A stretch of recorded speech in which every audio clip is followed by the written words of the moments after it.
শুক্রবার সকালে বগুড়া শহরের চক সূত্রাপুর এলাকায় ওয়ার্ড কাউন্সিলর মার্জিয়া হাসান রুমকি তার ভগ্নিপতির সঙ্গে অবৈধ সম্পর্কের অভিযোগ তুলে স্থানীয় এক মেয়ের বিরুদ্ধে নির্যাতিতার অভিযোগ কাউন্সিলর তাকে ও তার মাকে বাড়ি থেকে বের করে তালা লাগিয়ে দেয়। ঘটনার মীমাংসায় সালিশি বৈঠকও বসে দুপক্ষ। সালিশির এক পর্যায়ে কাউন্সিলর রুমকি ও তার ক্যাডাররা মা মেয়েকে পিটিয়ে আহত করে এবং মাথার চুল ফেলে দেওয়ার অভিযোগ ওঠে। আহত অবস্থায় তাদেরকে শহীদ জিয়াউর রহমান মেডিকেল কলেজ হাসপাতালে ভর্তি করা হয়। ওরা তো আমাকে ফোনেই বলছে যে আমি যদি তোদেরকে মেরেও ফেলে দিই, আমি 3টা ওয়ার্ডের কমিশনার, আমার কিচ্ছু হবে না, আমি পুলিশদেরকে টাকা খাওয়ালে আমার আর কিচ্ছু হবে না।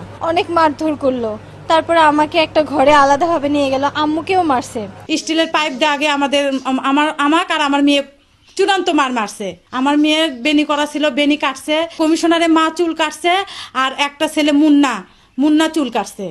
তাদের শরীরে বিভিন্ন জায়গায় আঘাতের চিহ্ন রয়েছে বলে জানিয়েছেন চিকিৎসক। তার পায়ের বিভিন্ন জায়গায় ভোঁতা অস্ত্র যেমন লাঠি অথবা এই ধরনের কিছুতে আঘাত করছে, যার জন্য কিছু ব্যথা সে অনুভব করছে। তার ফার্দার ট্রিটমেন্ট আমরা চালাচ্ছি এবং আমরা সুপারভিশনে রাখছি এবং যাতে করে তার সুষ্ঠু চিকিৎসা হয় সেই ব্যবস্থা আমরা করছি। ঘটনার পর থেকে পলাতক রয়েছে অভিযুক্ত কাউন্সিলর, তার মা ও বোন। ঘটনার সাথে সাথেই আমরা তুফান সরকারকে এবং যে 3 জন সহযোগী ছিল তাদেরকে গ্রেপ্তার করি এবং সেই ভিকটিম এবং তার মায়ের পরিবারের নিরাপত্তা নিশ্চিত করি এবং অন্যান্য যে আসামি ছিল ওয়ার্ড কাউন্সিলর রুমকি সহ অন্যদের গ্রেপ্তারের জন্য অভিযান চালায়। নির্যাতনের ঘটনায় বগুড়া পৌর কাউন্সিলর মার্জিয়া হাসান রুমকি সহ 8 জনের বিরুদ্ধে মামলা দায়ের করেছেন নির্যাতিতা মুন্নি বেগম। বগুড়ায় এক ছাত্রীকে ধর্ষণের পর তার ও মায়ের মাথা ন্যাড়া করে দেওয়ার ঘটনায় গ্রেপ্তার শ্রমিক লীগ নেতা সহ 4 জনকে জিজ্ঞাসাবাদের জন্য 7 দিনের রিমান্ড চেয়েছে পুলিশ।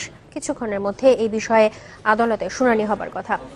এদিকে এই ঘটনা তদন্তে বগুড়ার অতিরিক্ত জেলা ম্যাজিস্ট্রেটকে প্রধান করে 3 সদস্যের তদন্ত কমিটি করা হয়েছে। কমিটির বাকি 2 সদস্য হলেন জেলা মহিলা বিষয়ক কর্মকর্তা এবং সমাজসেবা অধিদপ্তরের উপপরিচালক। ঘটনা তদন্ত করে যত দ্রুত সম্ভব তাদের প্রতিবেদন দিতে বলেছেন জেলা প্রশাসক। সেই সাথে কোন কোন ক্ষেত্রে প্রশাসনিক সহায়তা লাগবে তাও জানাতে বলা হয়েছে কমিটিকে। সম্প্রতি বগুড়া শহর শ্রমিক লীগের সভাপতি তুফান সরকার তার ক্যাডারদের দিয়ে তুলে নিয়ে এক ছাত্রীকে ধর্ষণের পর তার ও তার মায়ের মাথা ন্যাড়া করে দেয়। লোমহর্ষক এই ঘটনার পর পুলিশ 4 জনকে গ্রেপ্তার করে।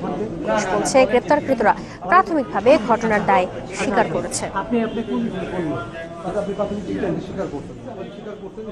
সাক্ষী দিতে না পারে তাহলে তো মামলা প্রমাণ করা যায় না। প্রকৃত ঘটনাটা যাতে আসে, সাক্ষী প্রমাণে আসে, এই জন্য বাদী পক্ষকে প্রোটেকশন দরকার। এই নিয়ে আরো জানাতে বগুড়া থেকে সরাসরি যোগ দিচ্ছেন ফরহাদুজ্জামান শাহী। ফরহাদ, আপনার কাছে জানতে চাই, রিমান্ড শুনানি কি শুরু হয়েছে কিনা এবং এই ঘৃণ্য ঘটনার ফলে বগুড়ার শহরে সাধারণ মানুষের মধ্যে কি ধরনের প্রতিক্রিয়া তৈরি হয়েছে?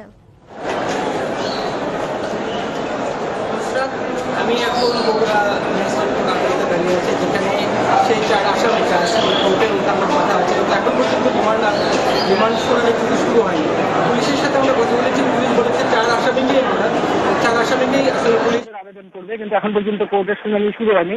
তবে এই ঘটনাটা কিন্তু বগুড়া শহর সারা দেশে তোলপাড় সৃষ্টি করেছে এবং বগুড়ার সাধারণ মানুষ এই ঘটনার খুবই ধিক্কার জানিয়েছে। আমি বিভিন্ন শ্রেণী পেশার মানুষের সাথে কথা বলেছি, তারা আমাকে যেটা বলেছে যে বগুড়ার যে একটা সুনাম ছিল এই ঘটনার পরিপ্রেক্ষিতে আসলে সেই সুনামটা কিন্তু অনেকটা নষ্ট হয়ে গেছে।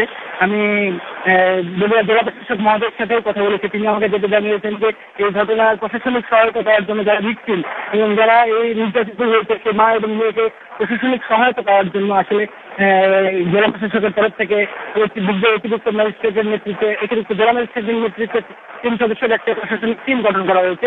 যে প্রশাসনিক টিমটা আসলে এই ভিকটিমের যে কোনো ধরনের প্রশাসনিক সহযোগিতা করার জন্য তারা বলছে যে কোনো ধরনের প্রশাসনিক সহযোগিতা তাদেরকে করবে। এবং আরো যেটা বিভিন্ন আইনজীবীর সাথে আমরা যারা কথা বলেছি তারা আমাদেরকে বলেছেন যে সবাই আমাদেরকে বলছেন যে এই ঘটনা আসলে দৃষ্টান্তমূলক একটা শাস্তি হওয়া উচিত।